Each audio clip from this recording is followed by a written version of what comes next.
देखिए भाई कितने एग्जाम्पल करा दिए।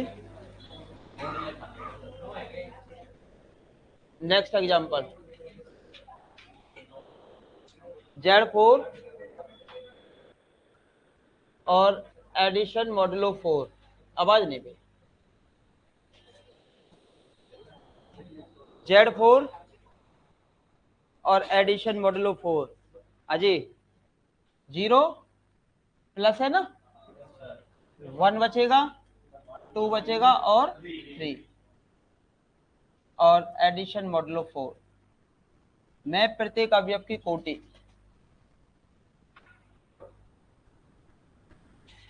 प्रत्येक अवयव की कोटि ज्ञात करो।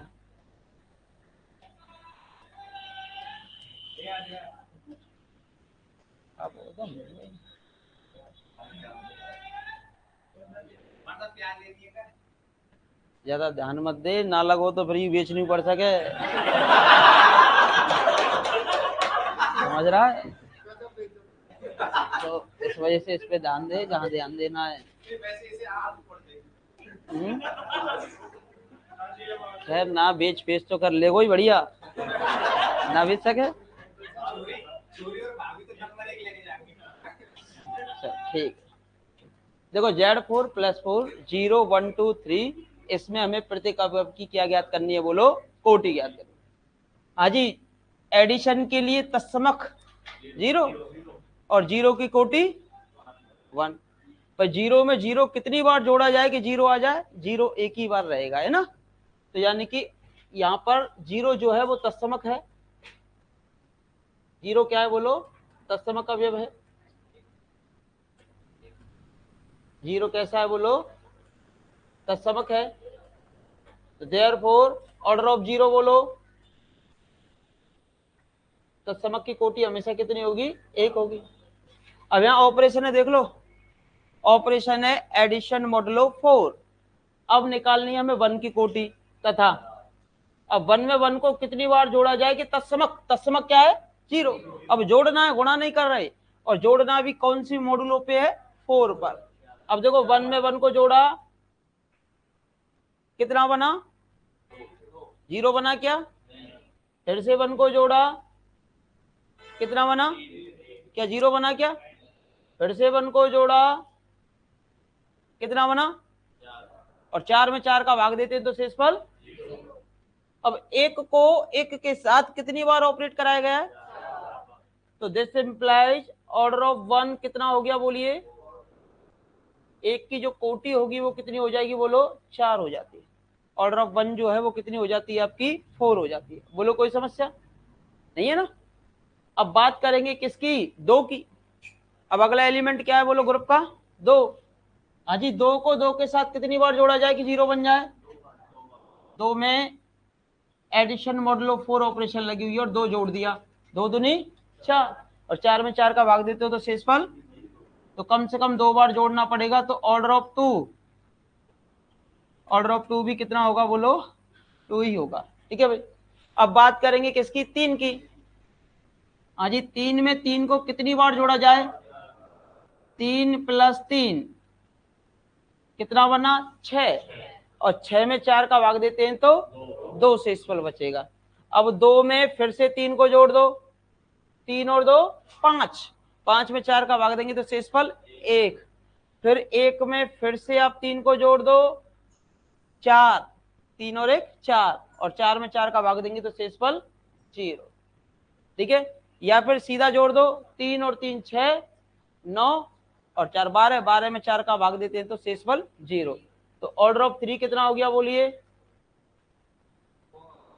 ऑर्डर ऑफ 3 जो है वो आपका हो जाता है कितना, 4 हो जाता है। 3 की जो कोटि है वो कितनी हो जाती है बोलो, 4 हो जाती है। ऑर्डर ऑफ 3 जो है वो कितना हो जाएगा आपका, 4 हो जाएगा। अब मुझे बताओ इस ग्रुप के अंदर क्या किसी अवयव की कोटि ग्रुप की कोटि से ज्यादा जा रही है क्या, हाईएस्ट कितनी जा रही है, 4 कोटि के कितने एलिमेंट है, 1 है और 1 3 है, 2 एलिमेंट है। अब मैं क्वेश्चन बना देता, इस ग्रुप को लिख दे देता और लिखने के बाद 4 ऑप्शन बना देता। 4 ऑप्शन कैसे होते, इसका तत्समक अवयव निम्न में से सत्य नहीं है, ठीक है।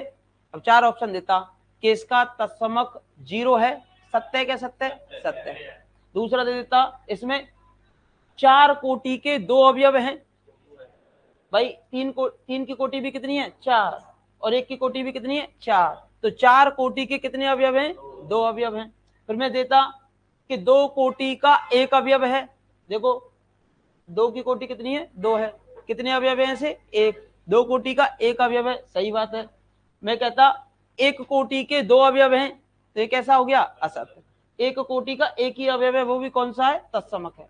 कौन सा है? तत्समक है। तो क्वेश्चन कैसे भी एग्जामिनर बना के दे सकता, हमें सब प्रकार के क्वेश्चंस के लिए क्या रहना होता है? तैयार।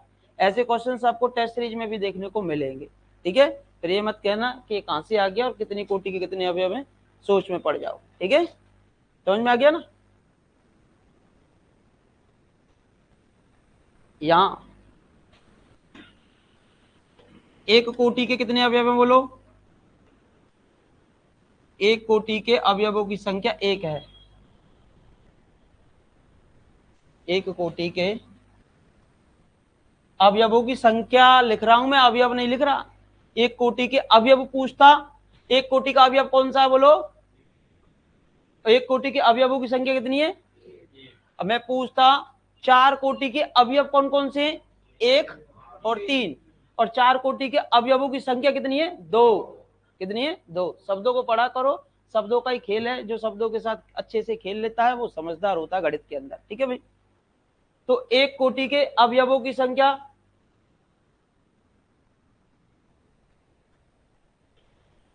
एक कोटि के अवयवों की संख्या कितनी है बोलो?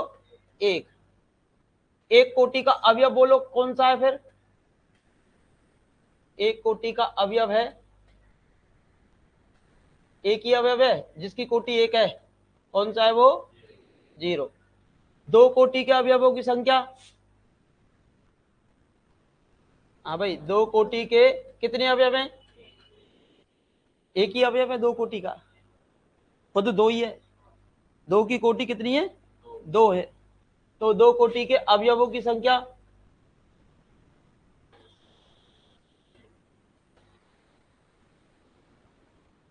दो कोटि के अवयवों की संख्या कितनी हो गई बोलो? 1 हो गई। अब बताओ 2 कोटि का अवयव बोलो। 2 कोटि का जो अवयव है उसका नाम बोलो क्या है? भाई कभी कभार जैसे क्लास में बैठे, ऐसे भी तो हो सकता है कि राम नाम के 3 बच्चे हों। भाई तीनों के नाम क्या हो गए? राम हो गए ना। अब हो सकते हैं तो हो सकते हैं। अब इसमें से जैसे कि 2 एलिमेंट ऐसे हैं अलग अलग हैं, पर तीनों सेम थोड़ी ना, तीनों अलग अलग है ना। जैसे कि 1 है और कौन सा है? 3 है। इनकी कोटि कितनी है दोनों की? 4 4 है ना, लेकिन एलिमेंट तो कैसे अलग अलग है। अगर पूछता कि 4 कोटि के कौन कौन से एलिमेंट है तो हम कहते 1 और। पूछता कि 4 कोटि के अवयवों की संख्या कितनी है तो 2। नंबर ऑफ एलिमेंट्स पूछता, ऑर्डर ऑफ 4, तो 2 होते वो। 2 कोटि का अवयव कौन सा है? केवल 2 है। अब तीसरा बोलो, 4 कोटि के अवयवों की संख्या,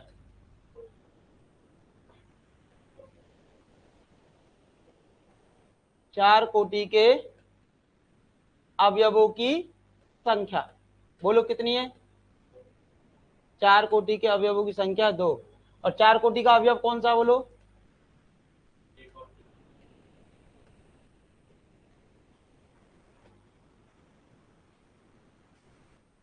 अवयव 1 व 3 है।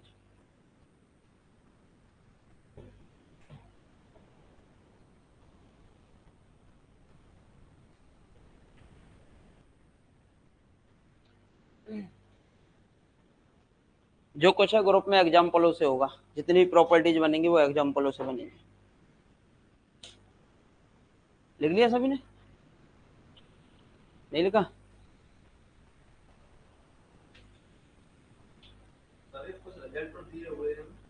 कुछ नहीं, बहुत रिजल्ट दिए हुए हैं।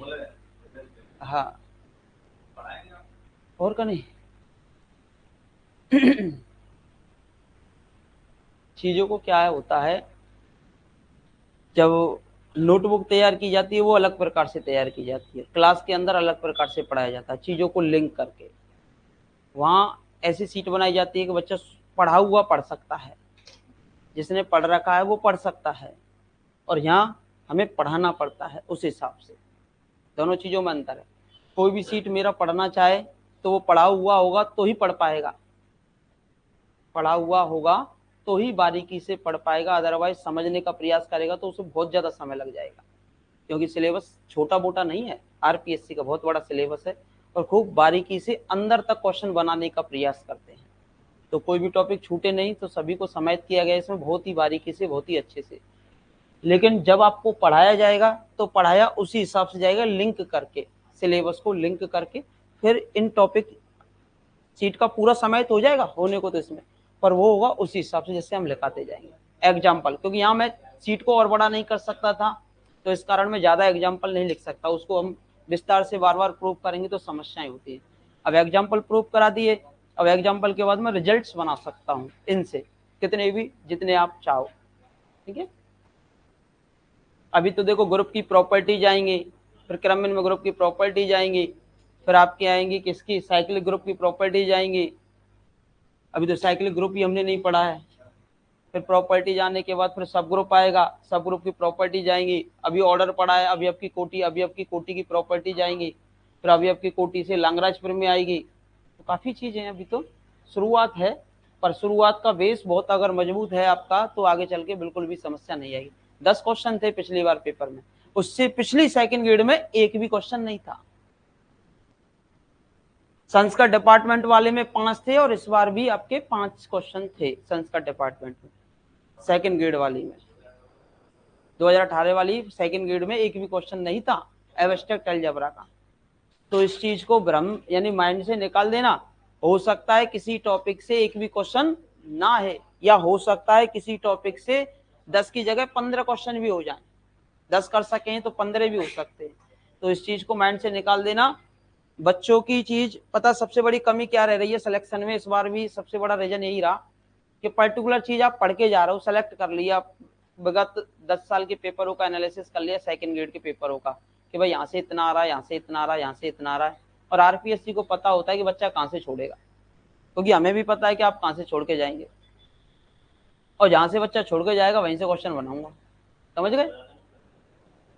नहीं, बच्चे जो होते हैं, मतलब जो टीचर बनाते हैं आरपीएससी में, अभी जैसे रीट दे के आए आप, रीट दे के आए, सभी को पता था, रीट लगभग सभी ने दिया होगा। रीट के एग्जाम में क्या था कि रीट के एग्जाम में जो सब्जेक्ट पहले हो चुकी थी, साइंस और मैथ पहले भी दे चुके थे आप, जीके थोड़ी ना पहले दिया था, तो जीके का तो नॉर्मली देंगे क्योंकि फर्स्ट टाइम दिया था, लेकिन मैथ और साइंस आप पहले दे चुके थे, तो इस बार कैसी देनी थी उन्हें, टफ देनी थी, तो हार्ड दी थी।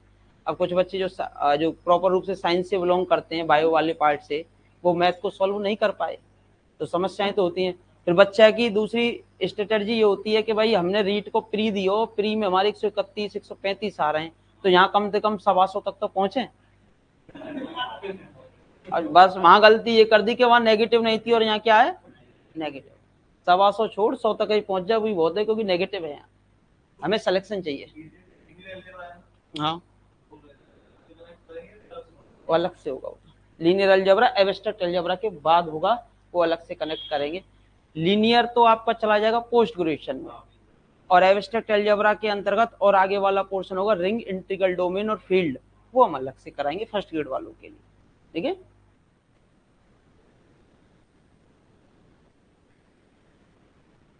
ये तो सेकंड ग्रेड वालों का चल रहा है, फर्स्ट ग्रेड वालों के लिए जो पोर्शन है, ज्यादा पोर्शन नहीं है।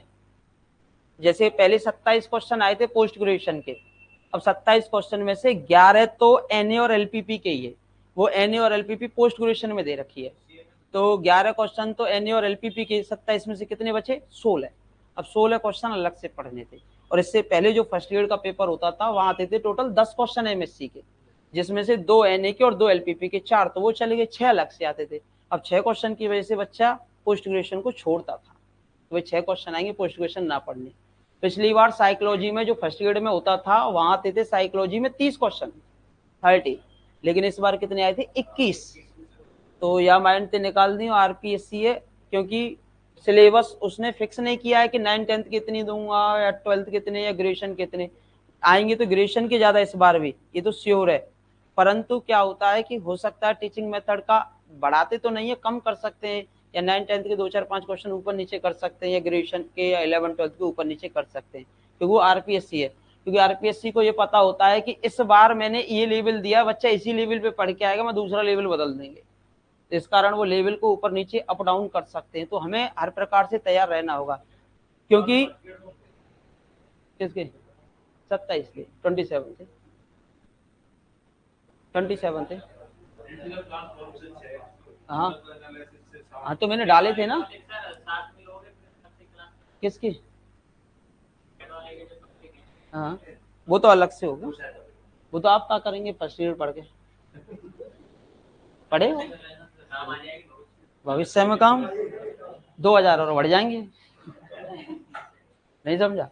फर्स्ट ग्रेड की 18 और सेकंड ग्रेड की 16 है ना। 31 मार्च के बाद सेकंड ग्रेड की 18 और फर्स्ट ग्रेड की 20, फिर 1 अप्रैल से फर्स्ट ग्रेड की सेकंड ग्रेड की 20 और फर्स्ट ग्रेड की 22, ये हाईएस्ट फीस रहेगी है? अब ऑनलाइन तो लास्ट में जैसे 1.5-2 महीना बचता है उसमें कम कर देते हैं, उसमें तो और कुछ नहीं, वो तो रिकॉर्डेड होता है ना। लाइव के लिए तो भाई काफी चीजें होती हैं, बहुत चार्जेज होते हैं,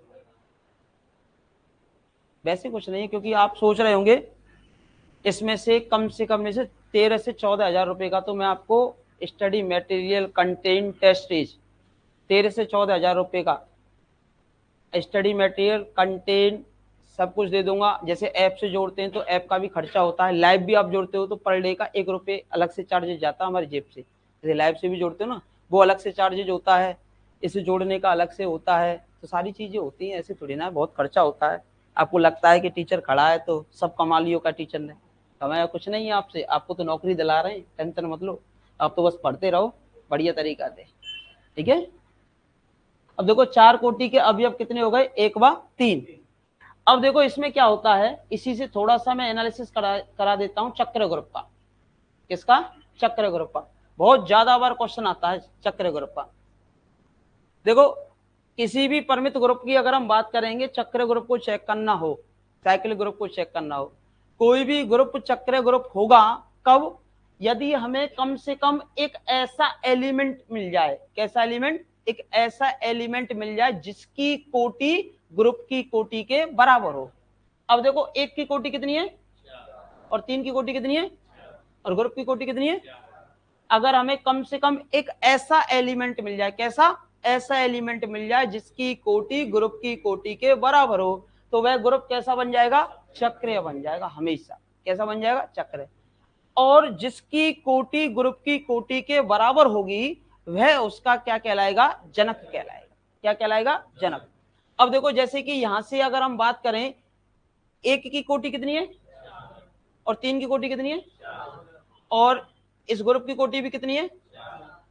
इनमें हमें कम से कम एक एलिमेंट चाहिए था और हमें कितने एलिमेंट मिल गए? 2। इन दोनों की कोटि कितनी है? 4 है। इन दोनों की कोटि 4 है, तो ये दोनों इसके क्या हो जाएंगे? जनक। अभी मैं केवल एक ही एग्जाम्पल पे वर्क कर रहा हूं, एक ही एग्जाम्पल पे काफी चीजें बताऊंगा, अभी और भी चीजें निकलेंगी, ठीक है भाई। मैंने क्या कहा, यदि हमें ग्रुप के अंदर कम से कम एक ऐसा अवयव मिल जाए, कैसा? जिसकी कोटि यानी कि जिसका ऑर्डर ग्रुप के ऑर्डर के क्या हो जाए? बराबर हो जाए, तो उस केस के अंदर ये जो ग्रुप होगा वो कैसा ग्रुप कहलाएगा? आपका चक्रीय ग्रुप कहलाएगा या फिर साइक्लिक ग्रुप कहलाता है। कोई दिक्कत? पहली चीज। और जिनकी कोटि ग्रुप की कोटि के बराबर होगी वह अवयव उसके क्या कहलाएंगे? जनक कहलाएंगे। अब जनक है तो जनक से तो प्रत्येक एलिमेंट बनाया जा सकता है भाई, जो जनक होगा उससे तो डेफिनेटली उसका प्रत्येक एलिमेंट बनाया जा सकता है, ठीक है। 2 चीजें।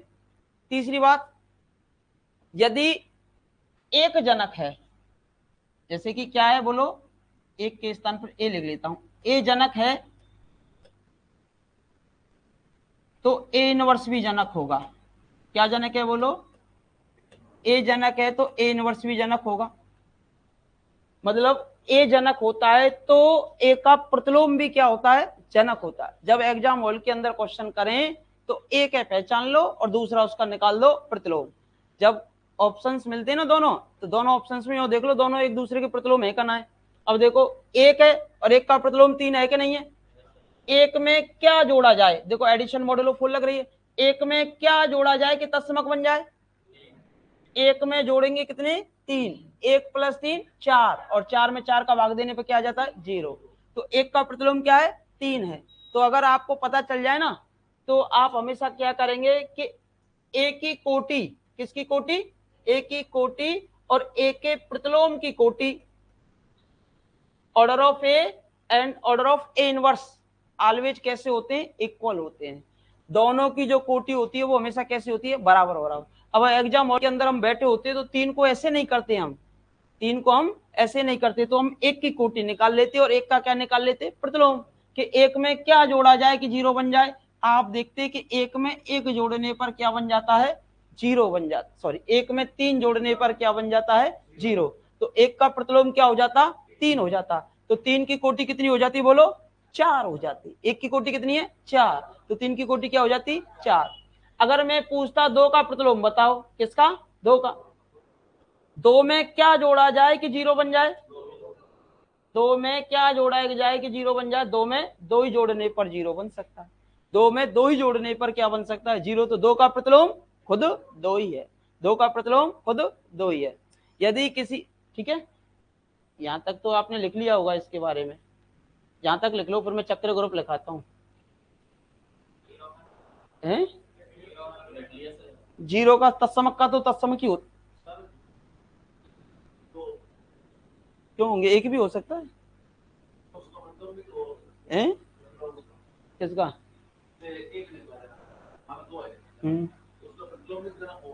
अब प्रतिलोम स्वयं ही हुआ तो एक कोटि का ग्रुप हुआ तो, भाई एक कोटि का ग्रुप हुआ तो, हाँ एक कोटि का भी तो ग्रुप हो सकता है, 2 कोटि का भी ग्रुप हो सकता है, उसका एक जनक होता है। अभी मैं निकालना बताऊंगा, अभी पहले चक्र ग्रुप की परिभाषा लिखाऊंगा, फिर जनक निकालना सिखाऊंगा, फिर जनकों का फॉर्मूला बताऊंगा कैसे निकाले जाते हैं, वो सारी कंडीशंस। ये लिख लिया सभी ने। अब क्या है कि यहां निकाल के बता चुका हूं तो मैं डायरेक्ट लिखूंगा फिर मैं ना।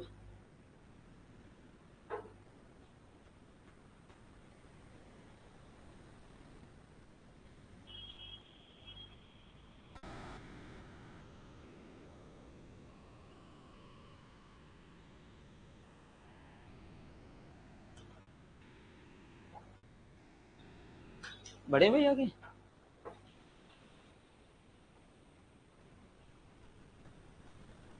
लिख लिया ना सभी ने। देखो लिखेंगे चक्र group, cyclic group,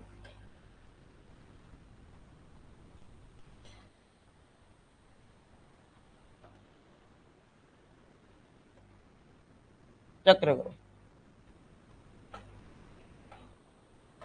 cyclic group. सबसे पहले तो एक ग्रुप चाहिए तुम्हें, क्या चाहिए, फैमिली चाहिए, और उस फैमिली में ऑपरेशन चाहिए स्टार, माना जी स्टार क्या है बोलो, एक ग्रुप है।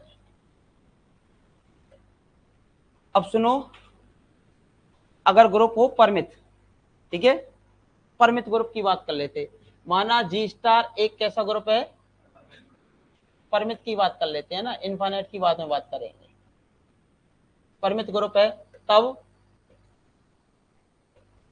जी चक्र ग्रुप कहलाता है, तब जी कैसा ग्रुप, चक्रीय ग्रुप कहलाता है यदि कम से कम एक, एटलीस्ट वन, कम से कम एक, ज्यादा है जाए तो कोई दिक्कत ना है, पर एक तो चाहिए चाहिए, कम से कम एक क्या अवयव, उसको मान लिया ए बिलोंग्स टू जी। इस प्रकार है, किस प्रकार है, इस प्रकार है कि ए की जो कोटि है ऑर्डर ऑफ ए, वो किसके बराबर हो जाए बोलो, ऑर्डर ऑफ जी के कम से कम एक अवयव ऐसा मिल जाए, कैसा, ऐसा, जिसकी कोटि ग्रुप की कोटि के क्या हो, बराबर हो, तो उस केस के अंदर ये जो ग्रुप है वो कैसा कहलाएगा, चक्र ग्रुप कहलाता है। तथा ए जो है, ए जी का जनक यानी कि जनरेटर कहलाता है। हाँ,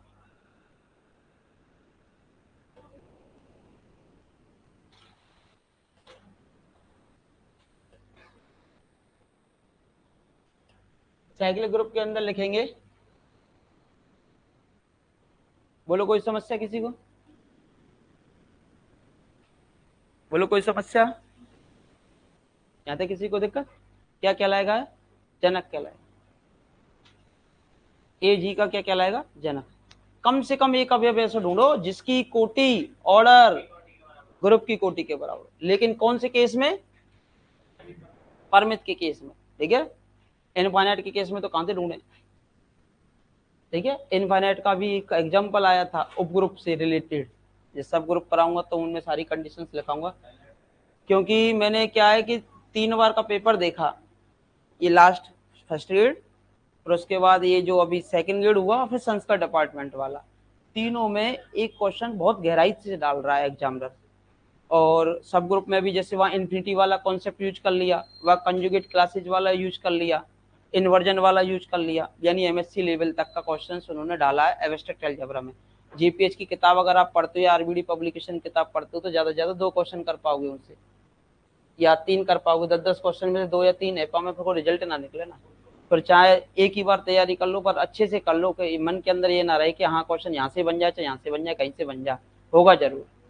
तो इसको सब को फिर हमने अंदर डाल दिया इस सीट के प्रत्येक पॉइंट को, ग्रुपों को भी अलग अलग प्रकार से डिवाइड किया है। डीहाइड्रेट ग्रुप से रिलेटेड 3 बार क्वेश्चन आया है, जो मैंने डीहाइड्रेट ग्रुप डाल रखा है वो S3 डाल देता है एक्रमिन में ग्रुप, क्रमचय वाला एग्जामिनर। अब S3 को मैं डीहाइड्रेट में कन्वर्ट कर लूंगा और डीहाइड्रेट की कंडीशन मैंने वहां लिखा दी, तो सीधा फिर आपको S3 या S6 जो भी आप यूज करेंगे सीधा बेनिफिट आपको मिल जाएगा। एक्रमिन वाला एग्जाम्पल उससे ज्यादा बेस्ट कोई होता नहीं। ए जी का क्या है बोलो, जनक कहलाता है। अब देखिए, अथवा दूसरी परिभाषा लिखेंगे अब हम। अब वो किसी भी, ये तो फाइनाइट वाले केस के अंदर थी, अब ये कोई भी केस हो सकता, फाइनाइट हो या इनफाइनाइट हो। तो माना जी स्टार एक ग्रुप है,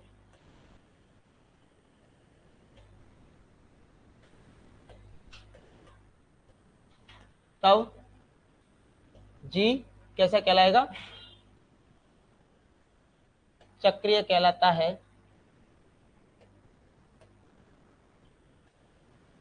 इस बार भी क्वेश्चन था सेकंड ग्रेड में जनक का, देखा हो तो जनक पूछे थे, बस कुछ नहीं था, पहले का दूसरा प्रतिलोम देखना था, 2 क्वेश्चन थे शायद, एक दिन 2। माना जी स्टार एक ग्रुप है, तब जी कैसा कहलाएगा, चक्रीय कहलाता है यदि कम से कम एक अवयव, यहां भी कम से कम एक अवयव चाहिए, कम से कम एक अवयव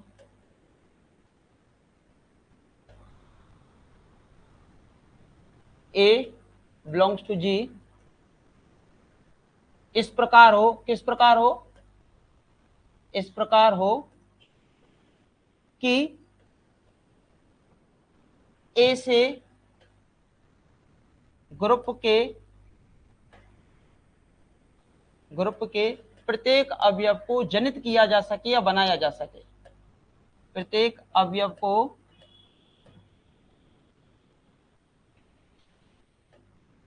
चलो जनित के स्थान पर बनाया जा सके शब्द उचित लगेगा आपको, समझने में भी आसानी रहेगी, बनाया जा सके, या बनाया जा सके, या लिख सकते हो प्रत्येक अवयव को एक ही पूर्णांक घातों के रूप में व्यक्त किया जा सके।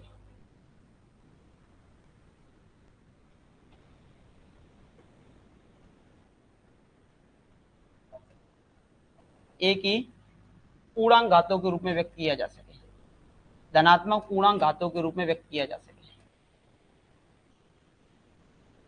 धनात्मक पूर्णांक घातों के रूप में व्यक्त किया जा सके।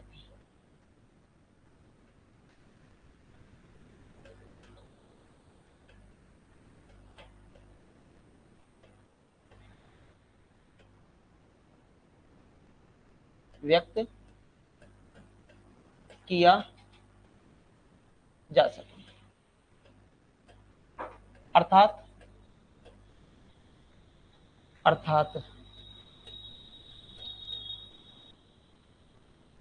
अजी जी जो है वो किससे बन रहा है? ए से। किससे बन रहा है? ए की पूर्णांक घातों के रूप में इसे क्या कर दिया? व्यक्त किया जा सकता है। पूर्णांक घातों के रूप में इसे क्या किया जा सकता है? व्यक्त किया जा सकता है n belongs to z plus n belongs to z plus, मतलब इसका प्रत्येक एलिमेंट बनाया जा सकता है। इसका प्रत्येक एलिमेंट क्या किया जा सकता है? बोलो, बनाया जा सकता है। किससे? ए से। किससे बनाया जा सकता है? ए से। ठीक है भाई। अजी उदाहरण याद आ रहे हैं? अजी पहला उदाहरण कौन सा था? 1 - 1 जी डॉट मीन्स गुणन, एलिमेंट 1 - 1 आयोटा और माइनस आयोटा, और संक्रिया किसकी है? गुणन की है। कैसा ग्रुप है? 4 कोटि का। कितनी कोटि का? 4 कोटि का। वो भी कैसा ग्रुप है? चक्र ग्रुप है, साइक्लिक ग्रुप है। 4 कोटि का चक्र ग्रुप है, और जो चक्र होता है वो हमेशा क्रमबिन में भी होता है। मैंने पहले भी बता दिया कैसा ग्रुप भी था, क्रमबिन में भी था। 4 कोटि का चक्र ग्रुप है। क्यों है? क्योंकि रीजन लिखेंगे आजी, ऑर्डर ऑफ 1 कितना था यहाँ पर? तत्समक की कोटि कितनी होती है? 1। और -1 की कोटि कितनी निकाली थी? -1 का -1 से कितनी बार गुणा किया जाए कि 1 आ जाए? कितनी बार गुणा किया था? 2 बार। आजी आयोटा की कोटि और माइनस आयोटा की कोटि भी 4। अब चूंकि यहां पर और ग्रुप की कोटि भी कितनी है? बोलो। यदि कम से कम एक एलिमेंट ऐसा मिल जाए, कैसा? ऐसा, जिसकी कोटि और ग्रुप की कोटि कैसी हो जाए? बराबर बराबर हो जाए, तो उस केस के अंदर यह ग्रुप कैसा कहलाता है? चक्र। अब यहां तो 2 एलिमेंट हैं ऐसे, एक तो आयोटा है और एक, इन दोनों की कोटि किसके बराबर है? ग्रुप की कोटि के बराबर है। तो यही कैसे ग्रुप है? चक्रीय हैं। तो देयरफॉर आयोटा व माइनस आयोटा क्या है इसके? बोलो, जनक है। कम से कम एक होना चाहिए, ज्यादा भी ऐसा कहें ना, तीनों हुए ऐसा कहें, 4 हुए ऐसा कहें, 20 हुए ऐसा कहें। हाँ, आयोटा का प्रतिलोम क्या है यहाँ पर? माइनस आयोटा के। आयोटा का संक्रिया का ही है, आयोटा का गुणा इन चारों में से कौन सी संख्या तय करें कि 1 बन जाए? माइनस आयोटा तय करेंगे ना भाई। आयोटा इंटू माइनस आयोटा, तो आयोटा स्क्वायर बनेगा। आयोटा स्क्वायर की value -1, minus into minus plus का 1। तो यानी कि आयोटा का प्रतिलोम क्या होगा? Minus iota. जो आयोटा की कोटि है भाई, इसके प्रतिलोम की कोटि भी होगी, और इनकी कोटि कितनी आ रही है? 4, और ग्रुप की कोटि कितनी है? 4। तो आयोटा व माइनस आयोटा इसके क्या है? बोलो, जनक हैं। और ग्रुप कैसा है आपका? चक्रीय है। बोलो, कोई समस्या? अगला उदाहरण,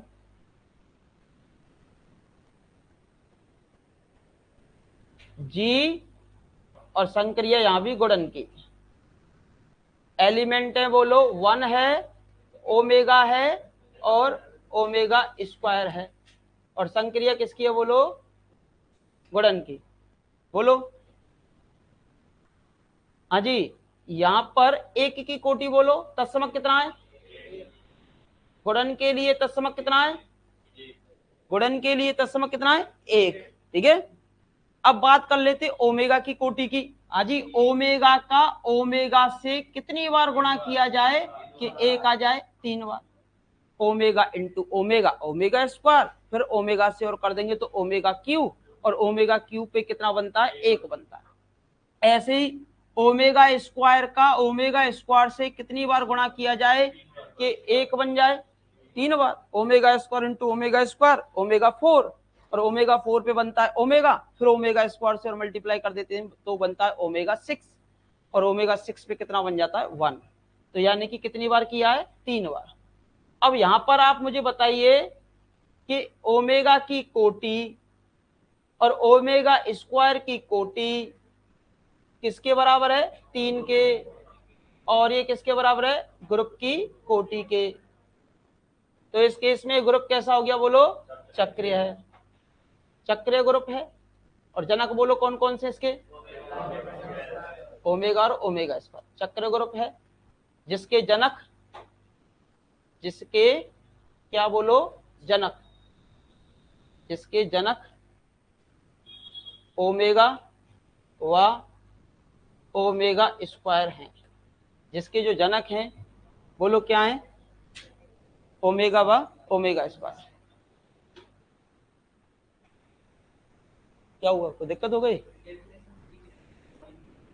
ऊपर वाली ये वाली समझा नहीं है।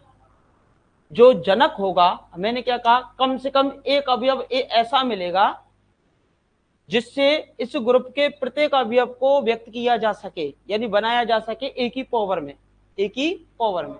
अब एक ही पावर का मीन होता है कि जो ऑपरेशन लगी होती है उतनी बार उसको ऑपरेट किया जाता है। अब देखो सेकंड डेफिनेशन को, सही बात है पूछ लिया करो ऐसी कोई दिक्कत नहीं है। देखो अजी देखो अजी जनक क्या था इसका बोलो आयोटा, जनक क्या था आयोटा भी था और माइनस आयोटा भी था, तो कम से कम एक चाहिए था। अब देखो आयोटा की पावर 1 लगाओ कितना बनेगा, आयोटा की पावर 2 लगाओ, बन रहे हैं कि नहीं बन रहे पूरे एलिमेंट। आयोटा की पावर 3 लगाओ माइनस का, आयोटा की पावर 4 लगाओ, आयोटा की पावर 5 करो, रिपीटेशन स्टार्ट। इसके बाद क्या स्टार्ट, जो जनक होगा ना उस जनक से इस ग्रुप के प्रत्येक अवयव को बनाया जा सकता है, प्रत्येक अवयव बन जाएगा, एक भी एलिमेंट ऐसा नहीं होगा जो नहीं बन सकता। जो जनक होगा ना उससे इसके प्रत्येक एलिमेंट को क्या किया जा सकता है बनाया जा सकता है, कोई सा भी जनक। माइनस आयोटा ले लो,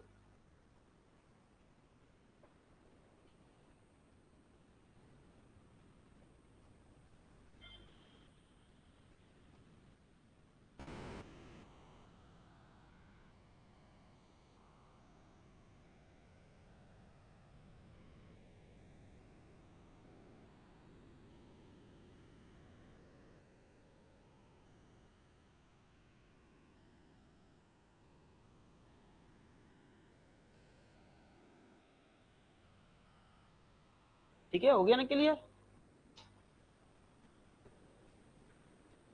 बढ़े आगे लिख लिया एग्जाम्पल।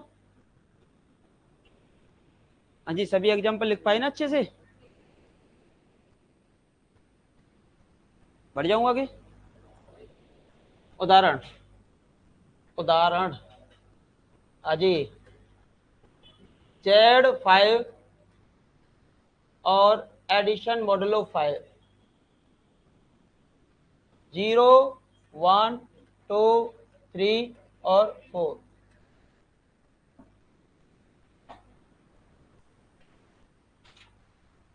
मैंने पहले ही बता दिया था कि वे हमेशा ये जो है वो चक्र ग्रुप होता है Zm प्लस M, लेकिन मल्टीप्लाई में केवल अभाज्य संख्या होगी प्राइम नंबर होगा तो ही होगा मल्टीप्लाई में, लेकिन जोड़ में तो ये हमेशा चक्र ग्रुप होगा। ठीक है भाई, अब बताओ इसको इसके जनक बताओ। जोड़ है, जोड़ के लिए तत्समक कितना होगा 0 होगा और 0 की कोटि हमेशा 1 होगी। तो यहाँ तत्समक तो कितना है बोलो, तत्समक है 0, तो देयरफॉर ऑर्डर ऑफ 0 कितनी होगी बोलो 1 होगी। 0 की जो कोटि है वो कितनी हो जाएगी 1। अब 1 की बात कर लेते हैं, प्रतिलोम देख लिया करो। हाँ भाई एक 0 का तो 0 ही होगा, तत्समक का तो एक में क्या जोड़ा जाए कि 0 बन जाए, तो देखो 1 + 4 5 बन जाएगा, 5 में 5 का भाग 0। 2 में क्या जोड़ा जाए कि 0 बन जाए, 2 का प्रतिलोम 3। अब पहले तो तुम्हें सबकी कोटि निकालनी पड़ती, अब एक की जीरो की तो मालूम है ये तत्समक एक होती है, अब किसकी निकाल लेंगे, एक की, जितनी एक की आएगी उतनी, और जितनी दो की आएगी उतनी, बात समझ में आई। तो कैलकुलेशन बचानी होती है हमें। अब यहाँ तथा, हाँ भाई, अब एक को एक के साथ कितनी बार जोड़ा जाए कि जीरो बन जाए, एक प्लस मोड़ 5 एक प्लस मोड़ 5 एक प्लस मोड़ 5 एक, 1 2 3 4, 4 में 5 का भाग नहीं जा रहा, फिर एक और बार जोड़ दो, 5 हो गए। अब 5 में 5 का भाग देंगे तो शेषफल कितना आएगा, शेषफल कितना आएगा। तो यहां से मुझे बताइए ऑर्डर ऑफ 1 कितना हो जाएगा, बोलो। एक की जो कोटि है वो कितनी हो जाएगी, बोलो 5 हो जाएगी, बोलो कोई समस्या। एक की जो कोटि है वो कितनी हो जाती है, 5 हो जाती है। अब चूंकि एक का प्रतिलोम कितना है, 4 है, चूंकि एक का प्रतिलोम कितना है, 4 है।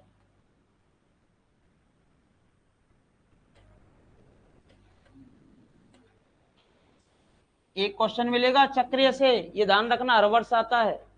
एक का प्रतिलोम कितना है, तो देयरफॉर ऑर्डर ऑफ 4 भी कितना हो जाएगा, बोलो 5।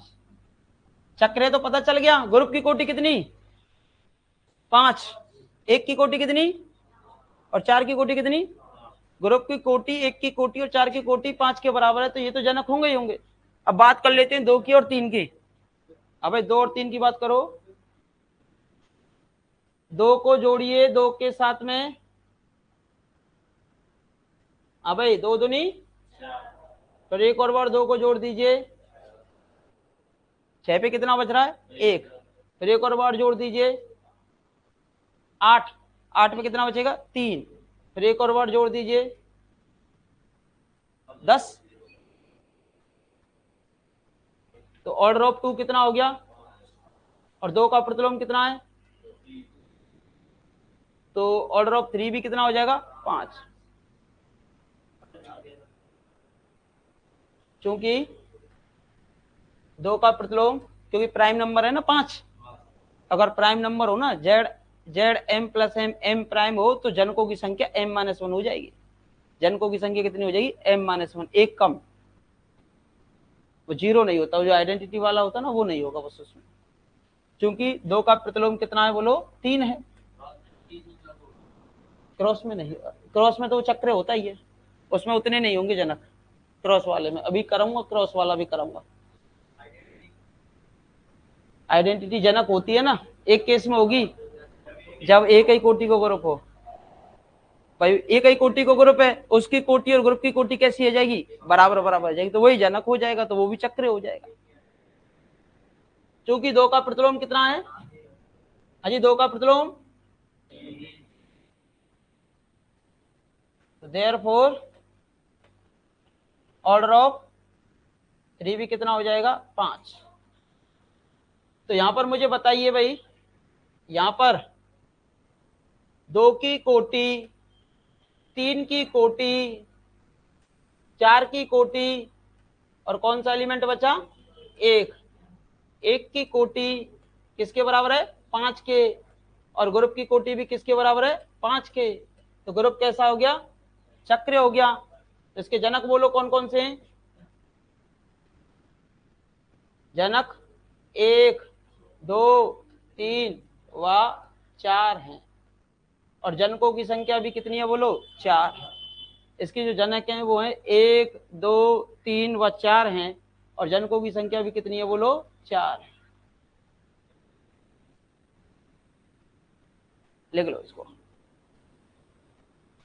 हाँ जी सर जी। हाँ,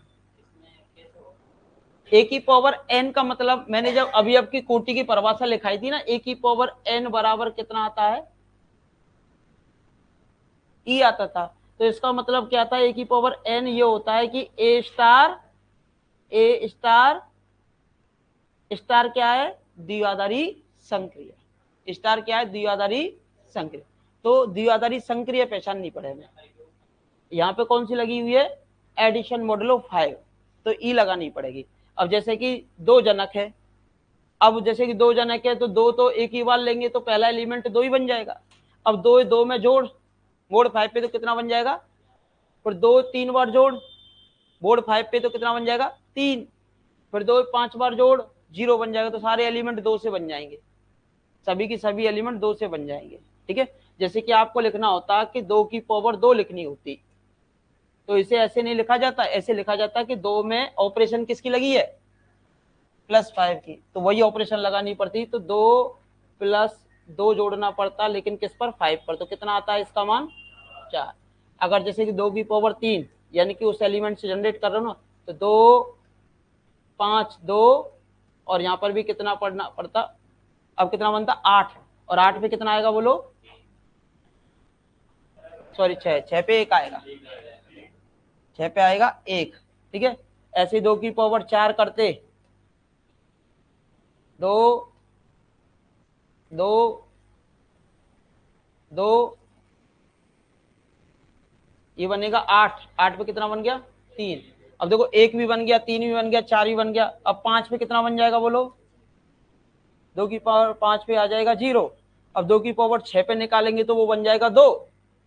तो देखो 2 से प्रत्येक एलिमेंट जनरेट हुआ कि नहीं हुआ, 2 से प्रत्येक एलिमेंट को क्या किया जा सकता है, जनरेट किया जा सकता है। जो जनक होगा उससे इस ग्रुप के प्रत्येक एलिमेंट को क्या किया जा सकता है, जनरेट किया जा सकता है। ठीक है, क्या किया जा सकता है, जनरेट किया जा सकता है। बात आ गई समझ में।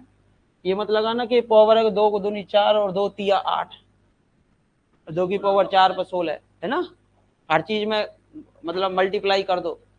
ठीक है, ये पावर तो तुमने पढ़ी कौन सी क्लास में, 6वीं 7वीं में पढ़ी होगी, पहली में ना सीखे हो तो जब तक तो सीख गए होंगे, लेकिन अभी वो वाली पावर ना है। ये अवयव की कोटि वाला केस है, अवयव की कोटि वाला केस है। यहाँ ऑपरेशन लग रही है, पावर ना लग रही। ठीक है, और पढ़ाएं, और पढ़ाएं, चलो पढ़ लो, बताओ 11 बजे अभी, चलो हो गया। आज आवाज नहीं, Z5 आवाज नहीं, 1 2 3 4। अब ये खत्म नहीं हुआ चक्र ग्रुप। अब इस चक्र ग्रुप में जनकों की संख्या कैसे निकाली जाती है, डायरेक्ट जनकों की संख्या निकालना, जनक डायरेक्ट कैसे निकाले जाएंगे, एक ही पावर में होगा तो जनक कैसे निकाले जाएंगे, क्योंकि जनक का क्वेश्चन बहुत ज्यादा इंपॉर्टेंट होता है। एक क्वेश्चन हर बार 2 नंबर का आता है, एक प्रॉपर्टीज से आ जाता है, एक जनक से आ जाता है। तो 2 क्वेश्चन आपके कल तक बन जाएंगे अलजेब्रा से। ठीक है, अब इसमें ऑपरेशन बोलो कौन सी है, मल्टीप्लिकेशन मॉडुलो 5। ये तो ग्रुप बनेगा, पी कैसा नंबर, प्राइम नंबर, अभाज्य संख्या, अभाज्य होगी तो ही बनेगा मल्टीप्लिकेशन में, अदरवाइज। अब ये ग्रुप तो बनता, लेकिन मैं ये कह रहा हूं ये कैसा ग्रुप बनता है बोलो,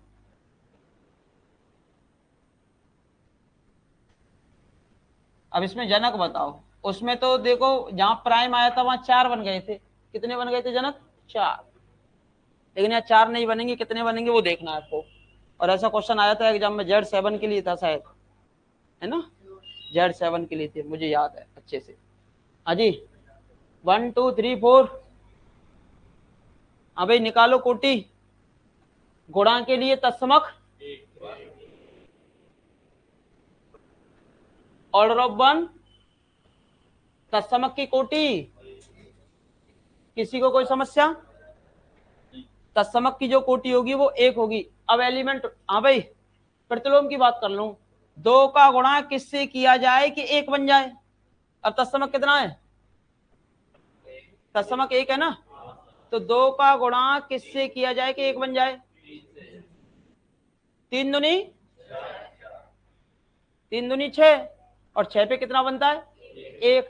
अब 4 का गुणा किससे किया जाए कि 1 बन जाए, देखो 4 का 1 से करते हो तो 4 बनता है, 4 का 2 से करते हो तो 8, 8 पे कितना बचेगा 3, और 4 का 3 से करेंगे तो 12, 12 पे कितना बचता है 2, फिर 4 का 4 से ही कर दो, 4 चौक 16, और 16 पे कितना बनता है 1, तो 4 का प्रतिलोम स्वयं।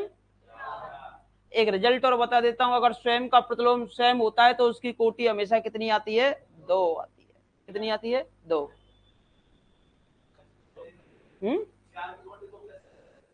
4 का 4 से गुणा करेगा तो क्या बन जाएगा 1 बन जाएगा।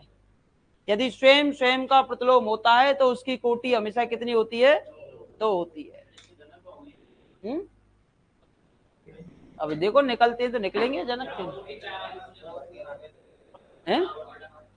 अब देखो 2 की कोटि निकालो, आवाज नहीं भाई आजी, 2 की कोटि निकालिए, 2 गुणा 2 और ऑपरेशन मल्टीप्लिकेशन मॉडुलो 5, ये 4 बनेगा। 8, 8 पे कितना बचेगा शेषफल 3, फिर एक बार और कर दो 16, और 16 पे कितना बचेगा 16 पे कितना बचेगा 1, तो यानी कि 2 को 2 के साथ कितनी बार ऑपरेट कराया गया 4 बार। अब चूंकि 2 का प्रतिलोम कितना है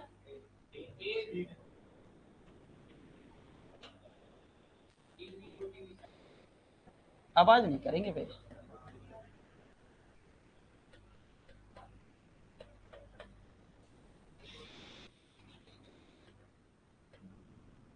ऑर्डर ऑफ 3 भी कितना हो जाएगा बोलो, ऑर्डर ऑफ 3 भी कितना हो जाएगा बोलो 4 हो जाएगा। बोलो कोई समस्या। अजी 4 की कोटि की बात करो, 4 का गुणा 4 से कर दो मॉडुलो 5 पर, 16 पे कितना आएगा 1, 16 पे कितना आएगा 1, तो ऑर्डर ऑफ 4 कितनी हो जाएगी बोलो,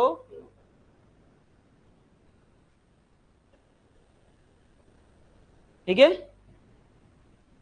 सारे रिजल्ट लगाऊंगा, कोई नहीं, इसमें कोई दिक्कत है क्या, किसी कोई समस्या हो बोलो। अब जनक कौन कौन से हो गए 2 और 3, जनक कितने हो गए 2 और 3, तो इसके जो जनक हैं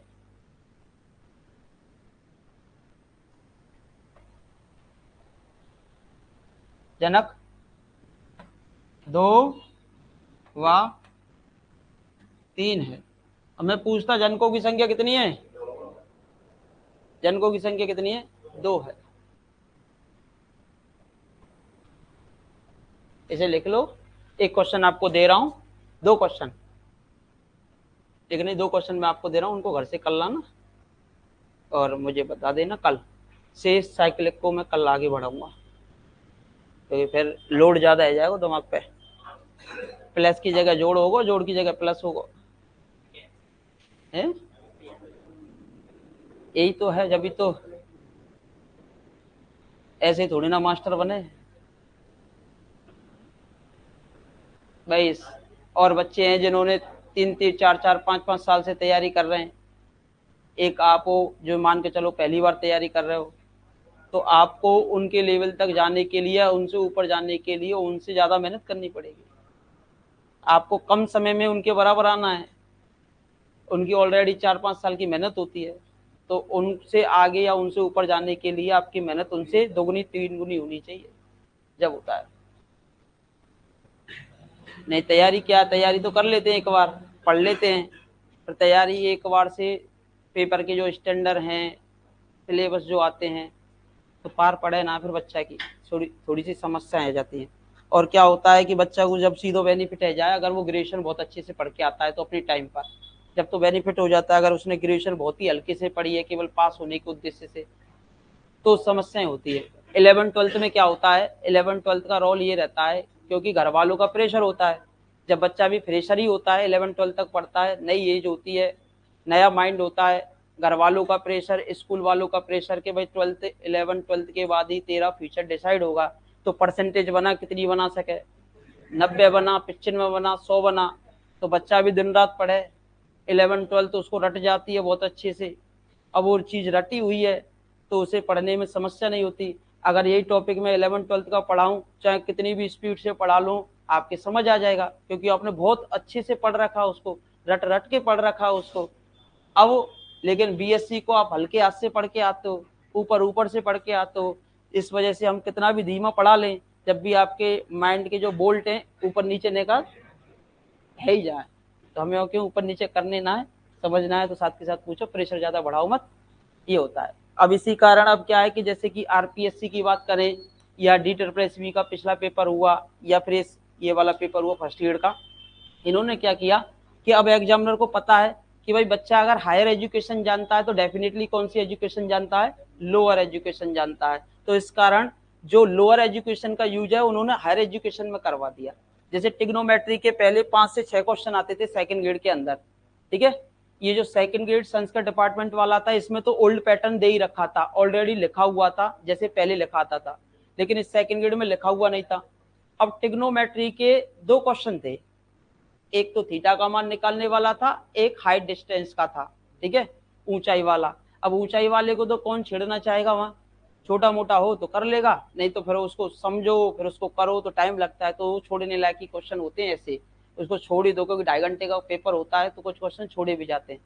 अब बचे कहाँ, अब डिफरेंशियल इक्वेशन का क्वेश्चन दे दिया बीएससी का, 8 क्वेश्चन थे, 8 क्वेश्चन में उधर लिख के दे दिया cos x cos 2x, अब उसमें वो फॉर्मूला लगता है 2 cos a cos b, तो यहाँ एक ट्रिग्नोमेट्री के फॉर्मूले का यूज हुआ, एक इंटीग्रेशन में ट्रिग्नोमेट्री के फॉर्मूले का यूज हुआ, और एक जगह और ट्रिग्नोमेट्री के फॉर्मूले का यूज हुआ। तो ग्रेजुएशन में जो क्वेश्चन दिए उनका यूज, या फिर कॉम्प्लेक्स एनालिसिस में जो क्वेश्चन दिए उनका यूज हम पीछे वाले जो 9th 10th 11th 12th के फॉर्मूलों का यूज यहाँ पे करना पड़ता है।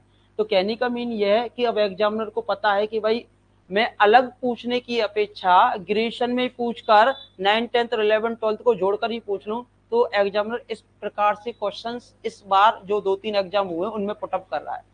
तो यही चीज आपको रखनी है कि एग्जामिनर समझ चुका है कि अगर हायर एजुकेशन बच्चा जानता है तो लोअर डेफिनेटली जानता होगा, ठीक है, क्योंकि अब बच्चा मॉडिफाइड पढ़ाने, इंग्लिश मीडियम स्कूल कर दिए, मॉडिफाइड टीचर चाहिए, बढ़िया वारो मास्टर चाहिए, सोवे वारो मास्टर नहीं होना चाहिए, समझ रहे हो, कि जो पढ़ावे, तो या वैसे तुम मॉडिफाइड बन के जाएंगे तो वहाँ मॉडिफाइड होकर पढ़ा पाएंगे। ठीक है, आज के लिए क्लास को यहीं विराम देते हैं, कल सुबह 8:05 या 10 पे आपकी क्लास फिर से स्टार्ट हो जाए।